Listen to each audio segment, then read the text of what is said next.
Assalamualaikum warahmatullahi wabarakatuh. Perkenalkan, nama saya Nurfadila Tasran dengan NIM 4522091215 angkatan 2022 dari kelas E.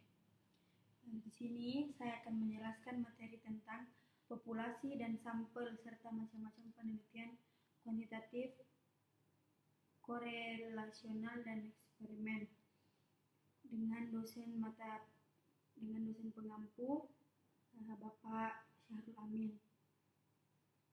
Yang pertama itu saya akan menjelaskan tentang apa pengertian dari populasi. Populasi yang berarti jumlah penduduk. Nah, di dalam Kamus Besar Indonesia, populasi berarti seluruh jumlah orang atau penduduk di suatu daerah, jumlah orang atau pribadi yang mempunyai ciri khas yang sama, jumlah penghuni baik manusia maupun makhluk hidup lainnya pada suatu ruang tertentu. Populasi dalam setiap penelitian harus disebutkan secara tersurat yang berkenan dengan besarnya anggota populasi secara penelitian yang dicakup.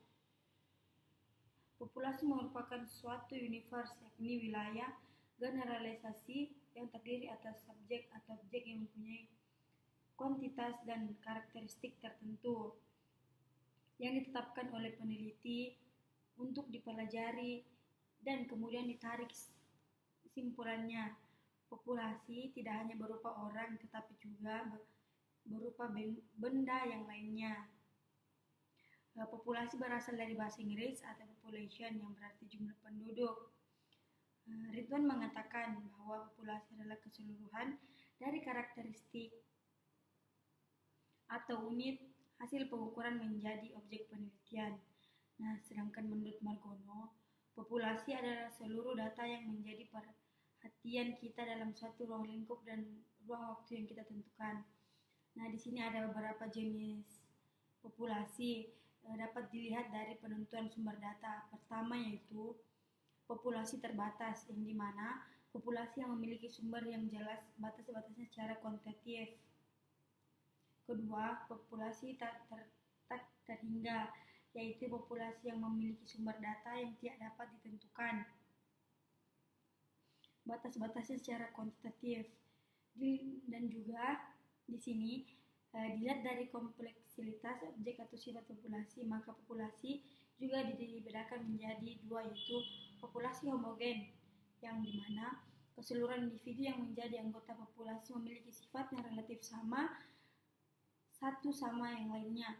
Nah, yang kedua yaitu populasi heterogen, yaitu keseluruhan individu anggota populasi relatif memiliki sifat-sifat individual, di mana sifat tersebut membedakan individu anggota populasi yang satu dengan yang lainnya. Nah, populasi yang menggunakan seluruh anggota populasi disebut sampel atau sensus. Perlu dipahami bahwa populasi adalah keseluruhan objek yang akan diteliti. Di sini juga ada pengertian sampel yang berasal dari bahasa Inggris, yaitu sampel yang berarti contoh. Sampel dalam penelitian adalah sebagian atau wakil populasi yang diteliti. Adapun sampling adalah cara yang digunakan untuk mengambil sampel. Beberapa pendapat menurut para ahli. Yang pertama yaitu menurut Muri. Secara sederhana dapat dikatakan bahwa sampel adalah sebagian dari populasi yang terlihat dan mewakili populasi tersebut. Dan juga menurut Suharsini, sampel adalah sebagian atau wakil dari populasi yang diteliti. Nah, dari pengertian di atas dapat disimpulkan bahwa sampel adalah bagian dari jumlah dan karakteristik yang dimiliki oleh populasi. Nah, di sini ada beberapa jenis sampel. Pengambilan sampel secara random yang dapat diperhatikan tingkat keakuratan sehingga berlakunya kesimpulan terhadap populasi dan sampel yang diambil. Oleh karenanya, teknik-teknik non-random yang hanya relevan digunakan untuk yang bersifat eksplorasi atau penjajakan, bukan menarik inferensi terhadap populasi. Yang pertama yaitu sampel probabilitas atau probability sampling. Nah, yang dimana teknik pengambilan sampel yang memberikan peluang yang sama kepada setiap anggota populasi untuk menjadi sampel. Yang kedua yaitu sampel non-probabilitas atau probability sampling. Nah, yang artinya setiap anggota populasi tidak memiliki kesempatan atau peluang yang sama sebagai sampel. Berikutnya ada teknik-teknik pengambilan sampel penelitian. Yang pertama itu tingkat keseragaman dari populasi. Semakin homogen populasi ini, semakin kecil sampel yang diambil. Nah, yang kedua, tingkat presisi atau ketepatan dan ketelitian yang dikehendaki dalam meneliti. Makin tinggi tingkat presisi yang dikehendaki, semakin besar anggota sampel yang diambil. Nah, yang ketiga, rencana analisis yang dikaitkan dengan kebutuhan untuk analisis. Kadang-kadang besarnya sampel dengan kebutuhan untuk besarnya sampel masih belum mencukupi kebutuhan analisis, sehingga mungkin diperlukan sampel yang lebih besar. Nah, yang keempat itu teknik penentuan sampel yang digunakan. Penentuan ukuran ini dipengaruhi oleh teknik penentuan sampel. Teknik sampling harus secara maksimal memungkinkan diperolehnya sampel yang representatif. Nah, pertama yaitu rancangan sampel probabilitas dan rancangan sampel non-probabilitas. Nah, sampel probabilitas beserta teknik-tekniknya ya. Yang pertama yaitu teknik random sederhana, di mana teknik sampling ini dalam pengambilan sampelnya, peneliti mencampur subjek-subjek dalam populasi sehingga semua subjek dianggap sama. Kedua, teknik random atas dasar strata, di mana stratanya disesuaikan dengan sifat-sifat atau ciri-ciri suatu populasi.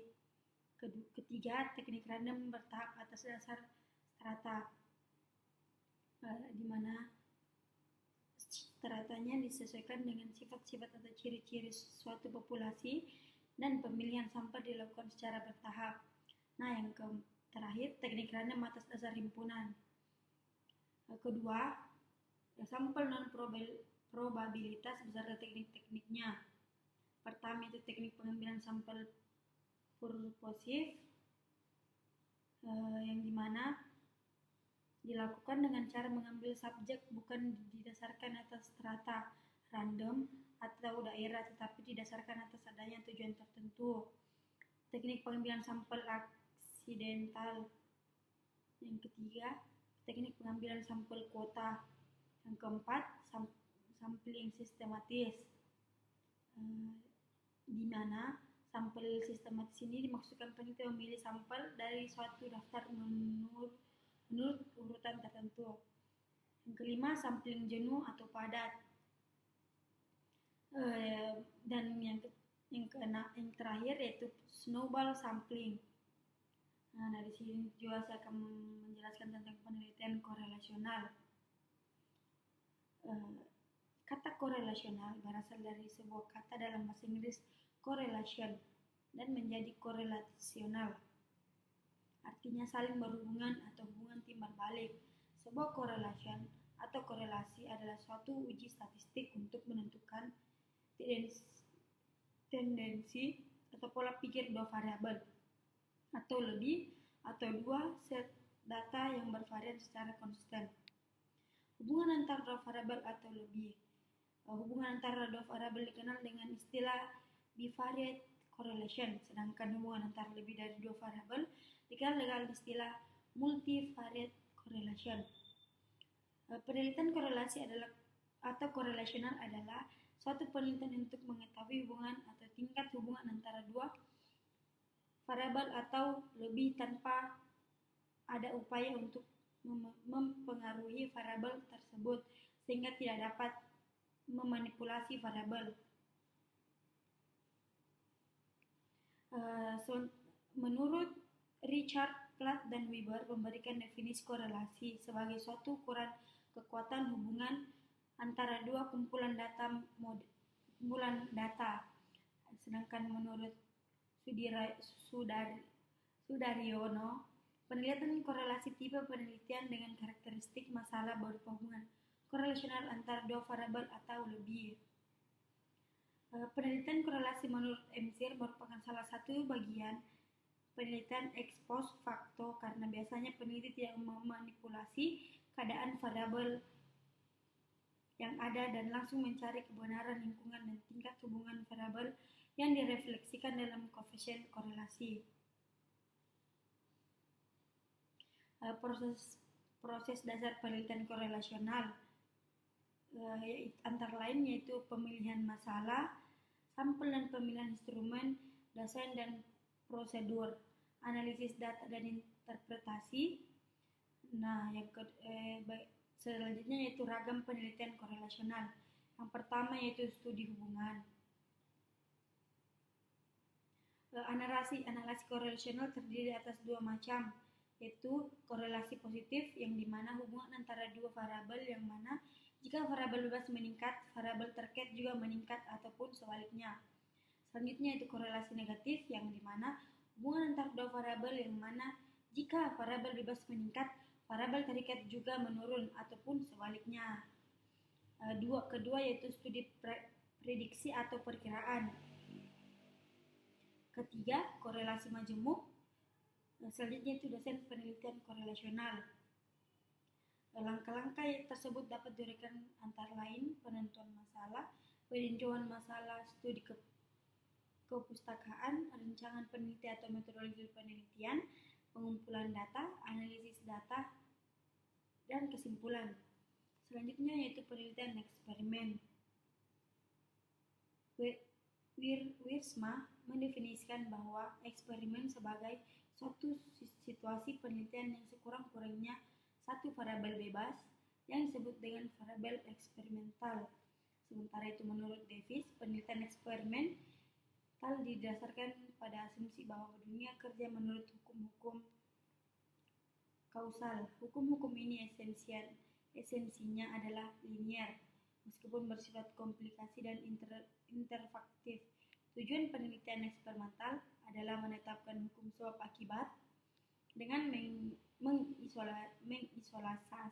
mengisolasi variabel kausal.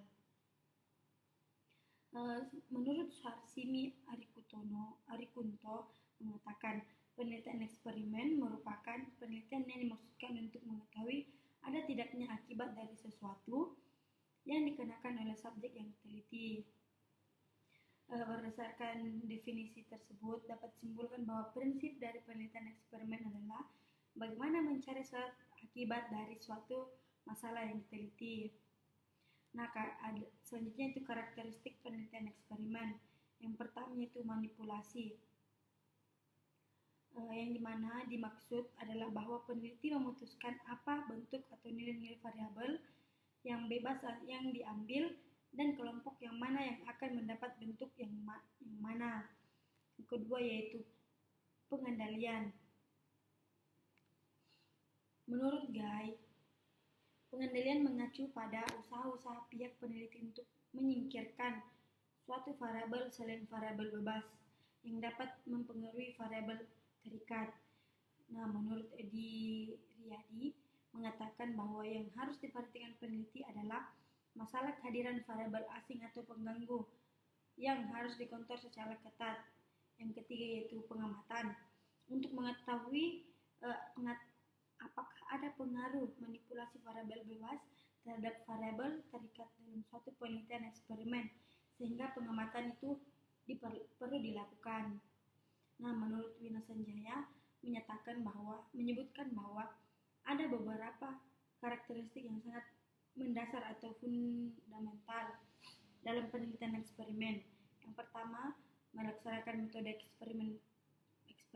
Peneliti melakukan tertentu kepada kelompok yang akan dijadikan subjek peneliti. Yang kedua, peneliti mengobservasi secara sistematik apa yang terjadi setelah perlakuan tersebut.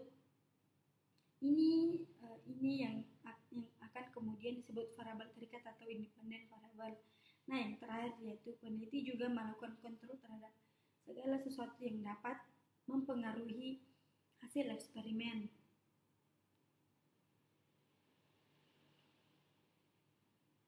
Nah, selanjutnya itu prosedur penelitian eksperimen. Pertama itu validitas internal, kedua validitas eksternal,